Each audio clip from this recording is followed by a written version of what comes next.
doesn't take 10 miles of rubber to save you. It doesn't strike the same place twice. It strikes the same place twice a lot. It only hits the tallest object. It tends to hit taller objects, but doesn't have to. There's pictures hitting right next to the Washington Monument and that kind of stuff. Lots of myths. I actually used to stand outside in thunderstorms in Arizona because they were so gorgeous. Gorgeous. They're beautiful. I used to stand outside in Utah and watch them. Oh, my God. The most incredible feeling. You're looking at a lightning bolt can be up to 110 miles long. Wow. It moves at a couple of 100,000 miles an hour on the way down and a couple of million miles an hour on the way back up. Now, you can stand out there and look, and it's way off in the distance, but that's called reaching out and touching somebody, isn't it? What does that mean? Most people are struck before the storm gets to them. Really? Yeah. The biggest time of danger for lightning is either before the storm gets there or after the storm has left. Because when the storm's right on top of you, you're usually in the house. That's interesting. So what happens is the storm's way off in the distance, but if you think about it, you look up in the sky, and with trees and ridge lines and valleys and everything else, how far do you see? 4 or 5 miles? Yeah. Lightning bolts 10, 12 miles easily. So, it's way over there. Not way over there at all. So it's usually the first bolt or the last bolt that injures the most amount of people. Very, very interesting to note. Talk about struckbylightning.org. What are you doing today? Well, we have a database that tracks lightning injuries, and actually we've started to track misinformation. It's severe weather week coming up now, and so you see a lot of meteorologists and weather people coming out with safety information. And most of them are wrong.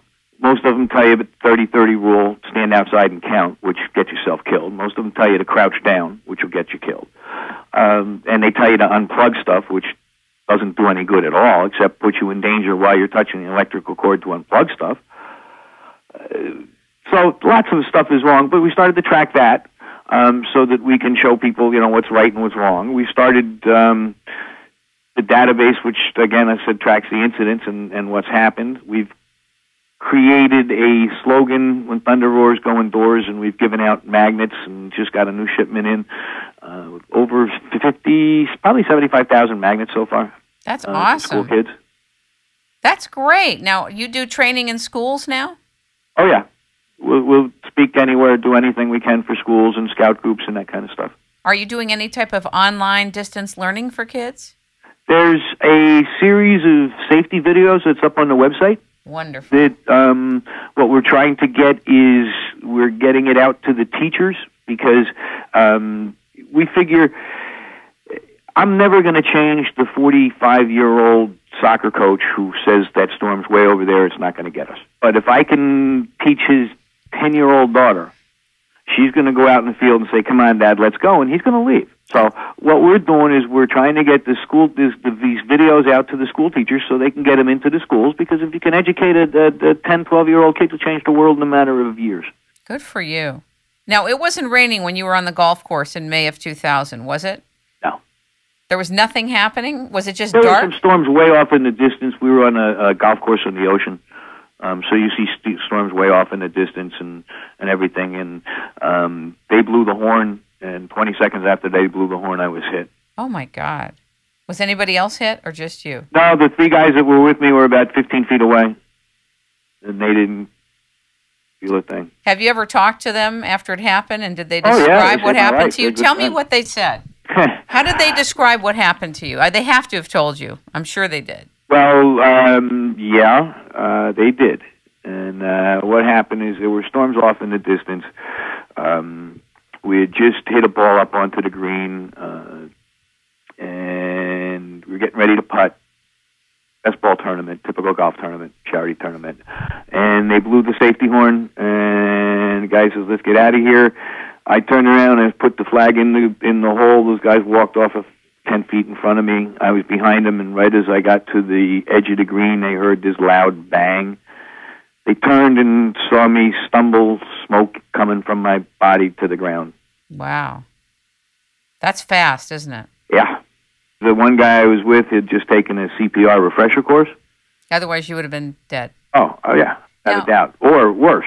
I'd have been alive but brain dead. Wow. That's true. There's a lot worse things than dying. That's the problem with the one part of this whole equation is that there's worse things than dying, possibly. You know, you get kids on a soccer field and baseball field or something, and they're struck at 12 years old, and they turn into a vegetable.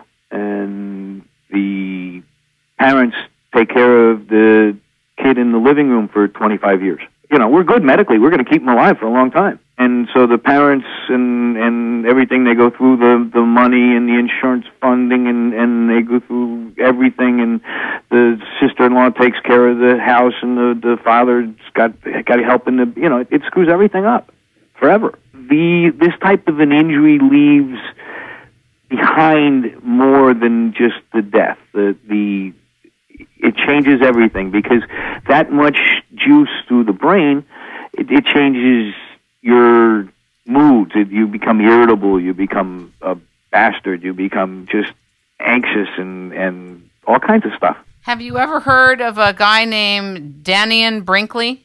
Yeah. He was struck by lightning.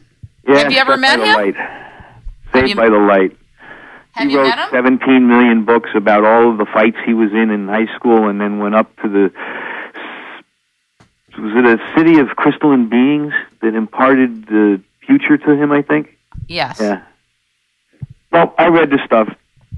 I don't pop light bulbs. I don't tell the future. I don't play the piano. None of that neat stuff. So you did read the book? I read a couple of them, and I found them amusing. Certainly an interesting story. I read it about a year ago. Right. I mean, if at one point, if I'm not mistaken, and I read them a long time ago, and I'm brain injured, so, you know, I could be wrong, but he talked about how many fights he had been in high school, and he had to relive all the fights, and that kind of stuff. And you're talking about when he talks about a life review? Yeah. And then going up into a crystalline city of crystalline beings, and the imparted the future on him. None of that stuff happened to me. I didn't see any lights. I don't tell the future. I don't see any of that neat stuff. What is your vision for Struck by Lightning?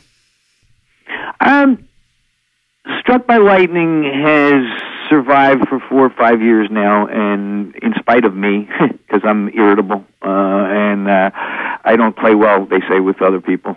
But I get frustrated when you have intelligent people spewing out false information.